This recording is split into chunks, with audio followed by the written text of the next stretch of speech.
changed it. I'm trying. And turned it off. I got the battery, and then when I just turned it back on, everything, it changed it back to what I was before. But when I pulled the camera up, it was doing this like little. I mean, that's 0, right? I'll do it again. Mic check 1, 2. I mean, I can turn it down, but you're saying it's overmodulated. No, because they're mine iPhones. I can bump it up. Mic check 1, 2, 3, 4, 5. 1, 2, 3, 4, 5. Can I ask you what Will that you do work? for your autofocus settings? Yeah, yeah. All right. Okay. Sorry about that. We're still working on it. All right. Thank you. This is an A1, so the menu's a little different, but it's the same stuff. Or it's just still quite good, so. I'm glad. Right, okay. So, yeah. Yeah, but I'm just thinking about your, like, I'm just doing like the first menu, let's see. I don't have to say this. I've used both.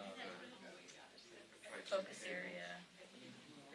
That should be Do turned. it again. But I've been doing it all. You've been doing it all morning. Yes, that's it. Focus area, yeah. There's not a set. There's still time. There's still 4 minutes to cancel. But, you play with all the. Do this. Hey. That's weird. The power's on.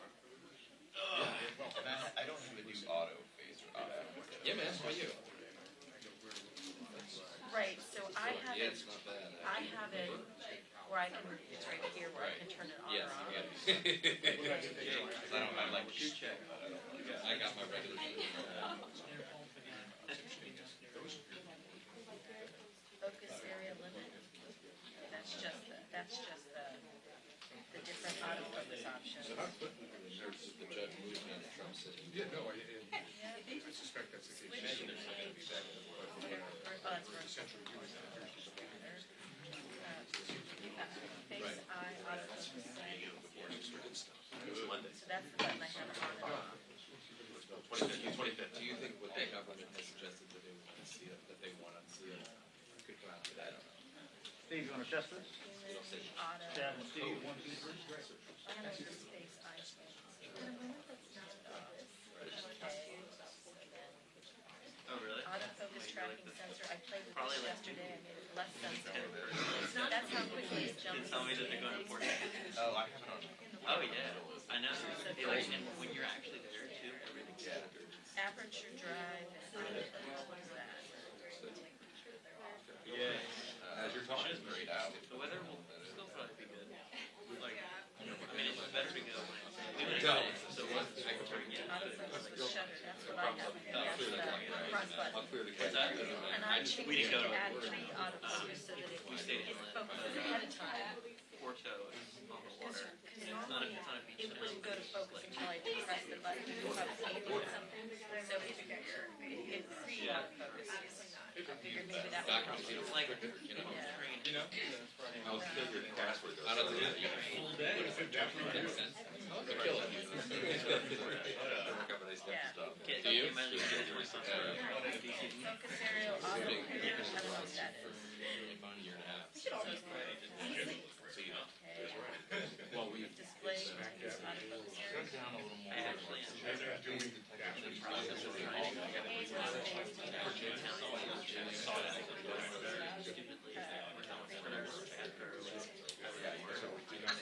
Oh, okay. Because my parents used to go Oh, yeah, okay.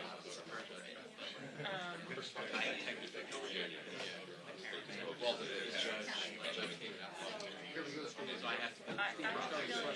I use the display button.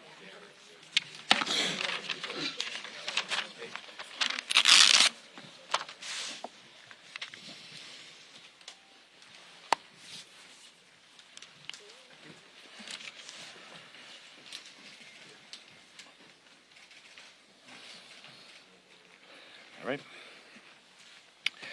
Good morning. I'm Mike Turner. I'm the ranking member of the Intelligence Committee. I have with me the Republican members of the Intelligence Committee. I want to begin by stating that all of our members of this committee are in full support of the men and women who every day work to keep our nation safe at the FBI and the Department of Justice, and we condemn any actions of violence against any law enforcement personnel. Having said that, we have serious questions concerning the actions taken by Director Wray and ordered by Attorney General Garland to raid Mar-a-Lago and the personal residence of Donald Trump. Both of them are subject to oversight by Congress, and it is our job to ensure that they are not abusing their discretion or politicizing the powers that we have given them. Earlier this week, we requested that they disclose to our committee the national security basis upon which that they have ordered this raid. Because many other options were available to them, we're very concerned of the method that was used in raiding Mar-a-Lago and the 9 hours that it transpired while they were in the former president's home. Now, we are glad that Attorney General Garland has begun the process of releasing some of the information to the American public, and the American public deserve answers, and certainly our responsibility as Congress is to make certain that we provide appropriate oversight. They will be releasing apparently the warrant and the inventory, but it will still leave many unanswered questions. That's why our request remains that the Director of the FBI and the Attorney General disclose to this committee the imminent national security threat upon which they based their decision to order a raid upon the president's home, again underscoring that there were many other options available to them. We believe that after the release today that these questions will still remain unanswered. We are requesting that the chairman of the committee support our request for the disclosure of this information to our committee. And we are requesting that it be backed up, if they do not comply with our request, by a subpoena from our committee. Our committee is intended to work with classified information. There's nothing that would be the subject matter of this that cannot be disclosed to our committee.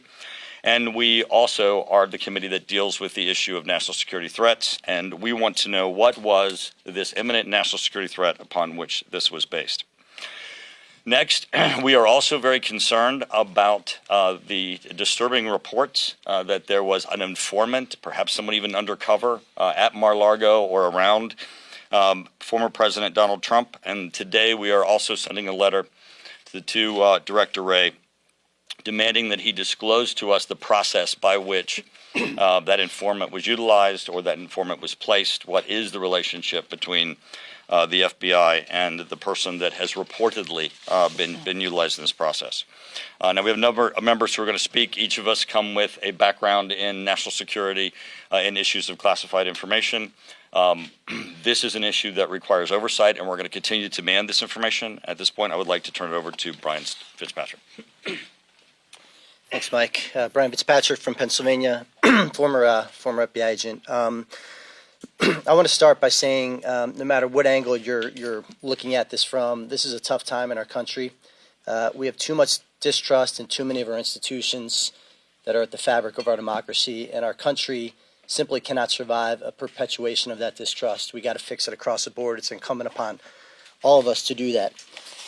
Just a couple of things I wanted to address as far as like how at least I think most of us are processing what our role is right now going forward. Number one is looking at the legal justification. So at some point, possibly today, possibly in the days to follow, you're going to see the release of both the warrant, which is a top page. You're going to see beneath that potentially a rider of items to be seized and areas to be searched. And then the property receipt that the evidence response team, the investigating agents would have filled out and returned, left a copy at the residence and returned to the court. If it's redacted, which I suspect it will be, don't expect it to glean too much other than the statute they're investigating, potentially 1924 and or others. The real story will be with the release of the affidavit itself. Which is not currently planned to be released. It is filed under seal. The prosecution does have to repeatedly go back to the court and ask that it remain under seal. There is a baseline presumption that that document be released to the public in the interest of transparency. That's what's going to tell us really what most of us want to know. Second is the tactics that were used. There is a continuum of options available to any agency that's enforcing the law, from non-invasive methods like the passive service of a subpoena with a production date and or appearance date, all the way up to the most extreme, which would be the execution of a search warrant. There's a lot of steps you can take in between. For example, forthwith subpoena, where you would show up, serve a subpoena, but demand instant production then and there. The Bureau and the Attorney General and the DOJ obviously made the decision that this extreme measure was necessary. We will await their rationale as to why that extreme measure was justified and not some lesser intrusive means.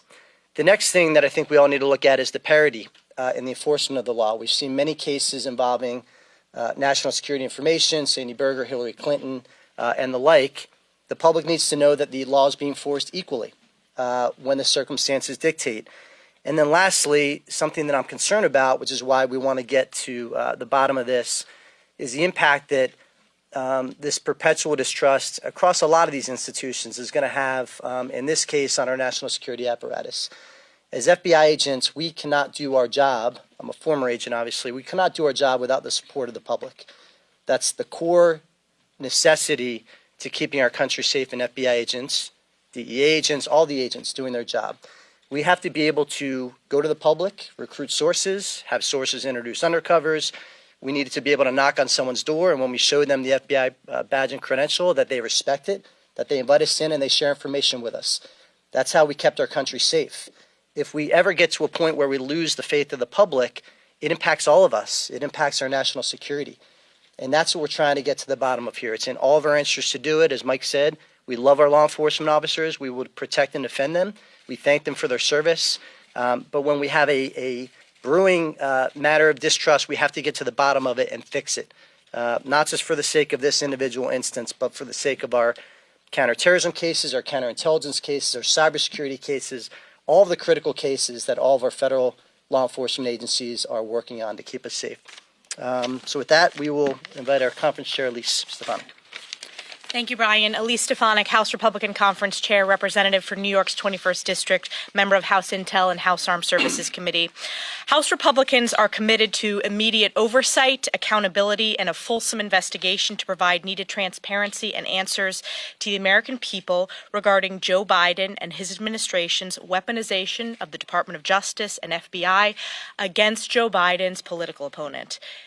President Donald Trump is Joe Biden's most likeliest political opponent in 2024, and this is less than 100 days from critical midterm elections. The FBI raid of President Trump is a complete abuse and overreach of its authority. And as the American people know, unfortunately, this is the same agency leadership that protected Hillary Clinton, James Comey, and continues to protect Hunter Biden. The same agency leadership that perpetrated the false Russia hoax for years. And it's not just these national issues that have led to historic distrust among the American people. It's local issues as well. Like in my district, the FBI's leadership overreach and politicization continues to occur. The FBI continues to stonewall a critical investigation. They're stonewalling providing information and transparency into their role in the deadliest car crash in recent years, where they mishandled a longtime FBI informant. And while some of you national reporters may not know this issue, for reporters in the media in my district, this is one of the most important FBI issues that we're facing in upstate New York. But the American people are smart, and they have had enough.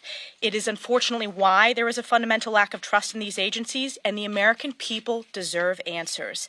A House Republican majority will leave no stone unturned when it comes to transparency and accountability into the brazen politicization of Joe Biden's DOJ and FBI targeting their political opponents.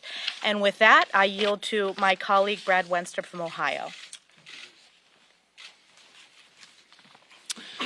Thank you, Elise. First, being from the Cincinnati area, I want to just take a moment to condemn the attack on the FBI headquarters that we saw yesterday. I can tell you as a group and personally, we condemn all types of violence, whether it's something like this, violence that occurred in our cities a couple summers ago, violence at the Capitol, and violence at the baseball field 5 years ago. I will be putting a call into my friends at the FBI headquarters in Cincinnati and check in on them. We support them. We all know that we have thousands of dedicated patriots working within our agency to try and do the right thing. I'm a physician, Iraq veteran. I grew up watching a TV show on Sunday nights called FBI. I love the FBI. I had such respect for the FBI. But we have concerns today. We have concerns today primarily in the leadership. I'd like to say that those concerns are not the feelings of every American or the majority of Americans, but it is. It is, and I'm hearing it from both sides of the aisle. They are worried about the weaponization, the politicization of the DOJ and the FBI. This raid is unprecedented. We want answers. We deserve answers. Because you see, we are a government of the people, and we are the representatives of the people. And on behalf of our citizens, we are here to have oversight. No agency in our government is its own standalone government. Accountability must be there. Transparency must be there. I want to frame a scenario that's consistent with so much of what we were dealing with and talk about what happened at the baseball field 5 years ago. June 14, 2017, a heavily armed assassin, clearly by his social media and other things he wrote, was motivated politically. He hated Donald Trump. He wanted to kill Republicans. He had names of Republicans in his pocket. He was outside that baseball field for 2 months watching us. Before he launched his attack, he asked 2 members of Congress that were leaving early whether this was Republicans or Democrats. Most people don't know 136 rounds were fired that day. Steve Scalise took a bullet for all of us. If he wasn't there, Capitol Police would not have been there to defend us that day. The Capitol Police were in unmarked vehicles and undercover clothing. 5 people were hit, including both Capitol Police. And it's really by the grace of God that we survived. But without them being there, you have in a situation where this man singularly could have killed 20 to 30 members of Congress and staff, changing the balance of power in the United States House of Representatives. Folks, that's an insurrection. And it was a clear assassination attempt. He came heavily armed. And I know, because I was there, and so was Mr. Kelly, who you'll hear from as well.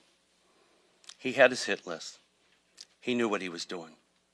Despite all these facts, on November 16, 2017, FBI personnel came to those of us that were there and told us, we just surmise that this guy wanted to commit suicide by cop. If your jaw doesn't drop with that assessment from the FBI, it should. And as we said that day, you want suicide by cop? Pull a gun on a cop. It takes 1 bullet. It's over. 136 rounds were fired. So I tell you all that because I think it's important that you also know the scenario and also know that the FBI did not call any of the Republican members, those of us that the man tried to assassinate, in making its determination. Not one of us were questioned by the FBI, the leading investigative body in the United States of America. So you want to know why American people don't trust our institutions? It's things like this, because the decision they made defies logic. Fortunately, this committee finally had a chance to address Christopher Wray, who, by the way, was not the director of the FBI at that time, on June 14, 2017. It was Andrew McCabe. You all know who Andrew McCabe is. You know, his association with the Russian collusion hoax. We finally had Christopher Wray, after 4 years, painted the scenario and asked him how the FBI could come to that conclusion. to his credit, he reviewed the case and changed that narrative to domestic violent extremism. But it doesn't end there. So, and I do want to share too that, you had all these other agencies, Alexandria Police, etc. They were very clear on what this man did. None of them considered it suicide by cop. Not one agency, just the FBI from the top. We're in a situation now where we in this committee, where we have oversight, we are the entity, and as taxpayers, you all are the ones that fund this agency. We're the ones who created this agency. We have a responsibility to have oversight over this agency. And so, in review, we have said, we want to have some lessons learned here. How did you get it so wrong? Why did you get it so wrong? Did it come from the acting director? So we want to know how, why, and by whom these mistakes were made. We need access to the case file to answer these questions. And the FBI has been unwilling to share this file with us, which we have every right to see. These agencies serve us. They serve us, the people, not just us here, but all of those that we represent across this country. It's not the other way around. And we cannot be denied oversight by the very agencies that we created, that we fund, and that we want to trust. We want the American people to trust our agencies. So we're here to provide oversight and accountability. We need the FBI. This country needs an FBI. It's part of truth, justice, and the American way, but not when it's in the cover of darkness, and not when we don't sense honesty and transparency. We created the FBI for a reason. We want them to do their job for the reason that it was created and to work with us. And with that, I'd like to turn over to my colleague, Trent Kelly. Thank you, and I'm Trent Kelly. I represent Mississippi's 1st District. I'm a member of the Intelligence and Armed Services Committee and Agriculture Committee. And I just want to say that the scales of justice should be balanced, and the eyes of justice should be blind as to who you are politically. I want to be very clear. The rank and file members of the FBI and our Department of Justice, they are brave men and women who do their job every single day. I think they're doing an incredible job. However, the 7th floor, the leadership of the FBI and the Department of Justice have been politicized in the eyes of most Americans. And I want to say that perception is reality. And so it doesn't matter if you're doing right if people perceive that you're doing wrong. And the only way to change that perception is through transparency and allowing people to know that what you are doing is right in the eyes of justice and that the scales of justice are balanced. As with the baseball shooting over 5 years ago, I was there. The perpetrator is dead. However, to this day, the FBI continues to use cover-up and hiding and will not disclose the files even though the perpetrator is dead. We have yet many, many requests. As a victim and as a member of the Intelligence Committee who oversees that, we have the right to see that investigation, but we have been denied that request after request after request. And I don't need to know what happened that day. I was there. I want to know who came to the decisions, who signed off on all these things. But there is no transparency at the 7th floor of the FBI. There is no transparency at the high levels of the Department of Justice. The 7th floor has refused to be transparent with the victims and the public, even after 5 years. I want to know what the underlying facts of this warrant are. The public trust will continue to be eroded for federal law enforcement until they are transparent at the highest levels of the FBI. I think as a whole, the American public trusts our everyday rank and file FBI members and our everyday Department of Justice. I'm a former prosecutor, a former district attorney. I work with federal law enforcement officials day in and day out. I trusted the men and women that I work with on a daily basis. I do not trust the level of leadership that have politicized these great organizations of American justice. I call for a full and complete transparency in this matter from the 7th floor and the highest levels of the Department of Justice. The American public demands transparency and accountability. No one is above the law. I heard that yesterday. No one is above the law, and that includes the Attorney General and the 7th floor of the FBI. Thank you, and I will be followed by Mark Wayne Mullen from Oklahoma. Thank you, guys. As stated, I'm Mark Wayne Mullen from Oklahoma, and I want to focus in on remarks that Attorney General Garland said yesterday, trying to convince the American people that we should trust him. Which he did brag about his guys out in the field, and I believe we should brag about the guys in the field. But when you start talking about his level, you start talking about Director Ray's level, where has the trust came from? What has caused him to think that the American people should trust him? Is it the way that they handled Hillary Clinton's case with their emails? Is it the Russia collusion that the FBI handed the American people? Is it the way that they have targeted Trump, President Trump, from day one? Where is the leadership of the Attorney General Garland getting the idea that the American people should trust him? Where is that Director Ray thinks that the 7th floor of the Hoover Building has earned the trust of the American people? The American people know that President Trump has been targeted from day one of his presidency by the FBI. So where is it that they've earned that trust? I don't know. Attorney Garland goes out and says that no one is above the law. I agree with that statement. No one is. That includes you, Attorney General Garland. That includes you, Director Ray. And I'm here to tell you, if the Democrats don't hold you accountable for your actions, the Republican Party will. With that, I'll go to Rick Crawford. Rick Crawford, represent 1st District of Arkansas, former military bomb tech, serve on the Intelligence Committee. I want to associate myself with the comments of my colleagues, but you know, this committee, you see a diverse background of experience, but the one thing that we all have in common is that we were hired by the people that we represent to provide oversight and transparency for the agencies of the federal government.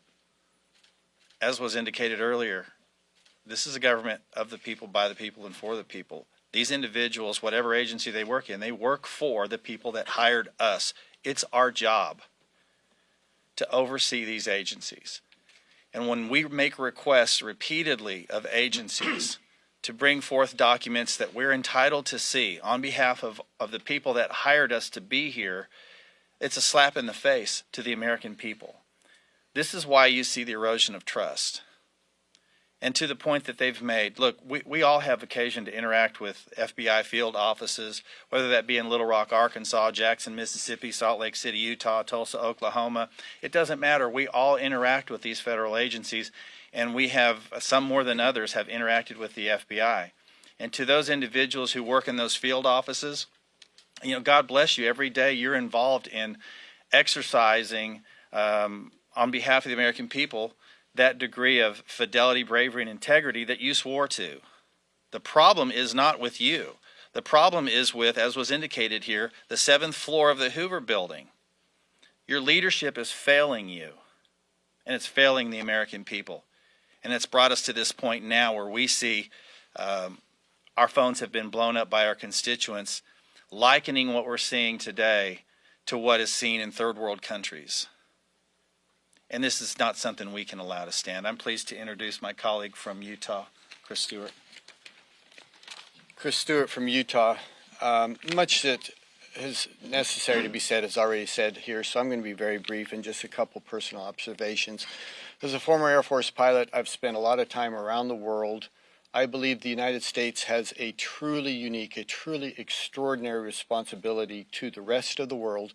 Whether we like it or not, they look to us as an example of how they want to be able to live their lives. And part of that, I believe a big part of that, is this idea that people in the United States are treated equally. The people around the world want to live under an American FBI and their leadership, not an American KGB, or some of the nefarious innuendos that would come with living under an organization or a government that treats people differently. But the perception is now that that happens, that the Department of Justice and the FBI has chosen a team, and that they're working for that team now against the interest of other Americans. And Christopher Wray, I would say to you personally, you are in the middle of a crisis of leadership. You have to assure the American people that you are working for all of us, not for just some of us. You took an extraordinary step yesterday, something that, to my knowledge, has never happened in our history. If that was essential, then you have to tell the American people, and you have to tell them now. You can't hide behind the explanation of it's an ongoing investigation. If you did what you did this week and there was a necessity for it, then tell the American people why. They deserve to know. And until you do that, then you have to recognize that this crisis of faith is going to continue under your leadership and under the leadership of our Attorney General. That's why we're here. We just want the American people to know. Tell us why you did this. With that, I'll yield back to our ranking member. Thank you, Chris. Yes. Does anybody among the committee Republicans have a concern with unsecured classified information potentially being in a storage area in Florida? Anybody have a concern with that? Certainly. The issue of the handling of classified information is an issue that, of course, our committee deals with and that we're very concerned with. However, the issue of classified information and the tactics that are used in this instance are the ones that we're very concerned about. There were a number of options that were available to the Attorney General and the Director of the FBI besides raiding Mar-a-Lago, the former president's home, and spending 9 hours there, including going to court and requesting that the original subpoena be enforced. There were a number of court actions and steps that could have been done that would not have resulted in agents being in Mar-a-Lago for 9 hours. Now, the one thing that we all know is Donald Trump has more classified information in his head than he does in his desk.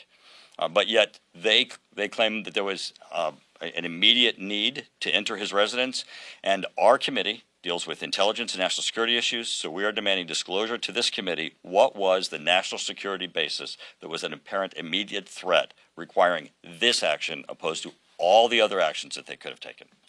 Yes. If there were nuclear documents in that, is that justified, the FBI going to get it? And also, you say that Donald Trump has more classified information in his head. But Mar-a-Lago is also a public club, so should those documents be in that space, written down for perhaps people to access? So this is a great question. I'm glad that you asked it. So I have served on the Strategic Forces Subcommittee and the Armed Services Committee for 20 years, including being its chair and ranking member. It depends on what the nuclear information is. You can say nuclear weapons, but there are things that are highly, highly classified. There's things that are not extremely classified, but are nonetheless classified. The other aspect with respect to access is we don't know what those documents are. I mean, I'm asking the same question you are. Attorney General Garland, Director Wray, if these things rise to the level of national security threats to which there's an immediate need to enter the residence of a former president, perhaps future candidate of president, the person who is, has run against Garland's boss, that should have a higher level of scrutiny, right? But just tell us. I'm asking the same questions you are, and if there are rational answers for it, then he needs to come to this committee, disclose what the classified information is, disclose what the national security threat is, so that we know. I'm going to pause for a second. Anybody else want to answer? I just want to say, we've been here before. I remember getting questions on the Russia collusion for years. And so before you jump to conclusions and just accept information from sources who are not the Attorney General, who are not the Director of the FBI, let's see what the facts are. That's why transparency is key here. But many of you are the same reporters that asked us questions on Russia collusion, and look how that fell apart. I think it's really Republicans wait to see what the facts are before. we are calling for the facts. Let me answer your Search on Monday, Republicans came out, made a lot of justifications that this was completely simply political, that perhaps they planted information also. And look what our House Republican leader said. Preserve your documents. That's about finding the facts. Each of us said we want answers and transparency. And the American people, whether you're a Republican or a Democrat, and I call on our House Democrat colleagues, we deserve answers. We have oversight over these agencies on behalf of the American people. That is what we are calling for today. So before you jump to conclusions, we are asking for the answers and the facts. Let me say something on that too, if I could. I think it's naive to assume that the American people would not wonder, is this political? Of course they're going to wonder that. Look what's happened over the last 5 years. And look at the premise of most of your questions. Was it nuclear? Was it, heck, maybe it was aliens. That's the point. We don't know. We're asking them to tell us. And until they tell us, then we're going to have questions like this, and the presumption is going to be that it is political. There's a way to depoliticize this. Give us the information. And when you ask the question, you're asking the question based on things that you have seen reported. And let's go back to the Russian collusion narrative and how that was carried out. Fusion GPS, etc. If we can get one media outlet to make a statement and an accusation, whether it's true or false, in that case false, then every other media outlet started running with it. Maybe not every other, but started running with it. It's been reported. It's been reported. That's what America sees, and that's the problem. And that's why we are standing here today, not accusing anyone of anything, but wanting answers. Wanting answers, same questions you have. But keep in mind how they've proven the narrative and the way they like to work things. We have one more, and then I'm going to go to I want to point out the double standard here too. We saw that this media frenzy about supposedly classified information. Where was this same media frenzy when there was 33,000 classified emails on a server in a bathroom with Hillary Clinton? Why didn't they raid that bathroom? Why did they work with her to find out a time, a date, and what documents they could and couldn't see? Did they do the same thing here with Trump, with President Trump? All we're saying is, was it treated the same? Was the scrutiny level the same? Right now, it doesn't appear that it was. As Ranking Member Turner said, what was your options? Did you eliminate all your options? Because you sure gave Hillary Clinton all her options when it came to classified information on an email. If it's everybody is treated equal, then good on you. If not, then you have a lot of answers to answer for, or a lot of questions to answer. One thing we know is there's no question that the Attorney General ordered this raid upon President Biden's political rival, and that certainly rises to a higher level of scrutiny and certainly the need for oversight. Yes. Some of your colleagues have attacked law enforcement in the days following the news of the search, and they said they are calling to destroy or defund the FBI. I'm wondering if you guys condemn that rhetoric coming from some of your. So we support our men and women in uniform who are in law enforcement, and we request that anybody who's made outrageous statements like that you question them and not us, because everybody up here has made certainly very substantive conversations. Yes. Given that we don't know anything, we're all asking similar questions here. Right. You've spent a lot of time around classified information, highly classified information. Is there a situation at all in any universe that would warrant the FBI going into Trump's residence to obtain records? I got to say, you are very correct. So I've dealt with classified information in my several decades of being here, including nuclear issues of classified information. I've been in the Oval Office talking to President Trump about issues of that were nuclear related. It would be very, very narrow of anything that just has the umbrella of nuclear weapons in it that would rise to the level of an immediate national security Leaving threat. aside nuclear weapons, just broadly speaking, is there any? Well, I think that's why we're asking the question.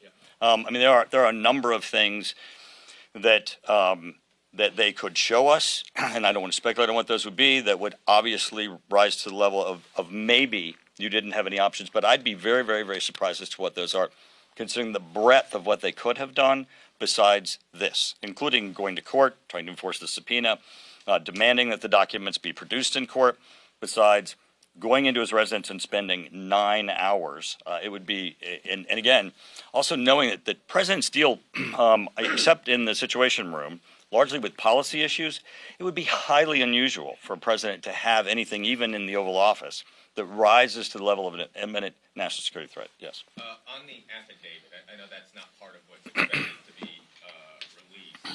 Is that something that you would want to be sort of publicly released, or do you kind of want the committee? It should be released to us, and it should be released to Congress. It depends on what's in it, right? But we have demanded it be released to us, and certainly there are other committees have joint jurisdiction that it should be released to also. Last question. Last question. Yes, I'm back. Can you think of a reason that former President Trump or any past president would need to keep classified information like that about possible nuclear weapons? Well, again, we don't know. We don't know that it's true that he has classified information, or what it is, or that it was about nuclear weapons. I can tell you that there are a number of things that are classified that fall under the umbrella of nuclear weapons, but that are not necessarily things that are truly classified.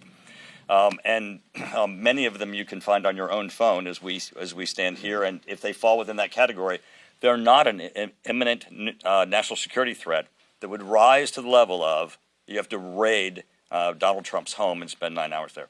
I'm going to close with asking if there's anybody else who wants any closing comments or any additional statements. Great. Thank you very much.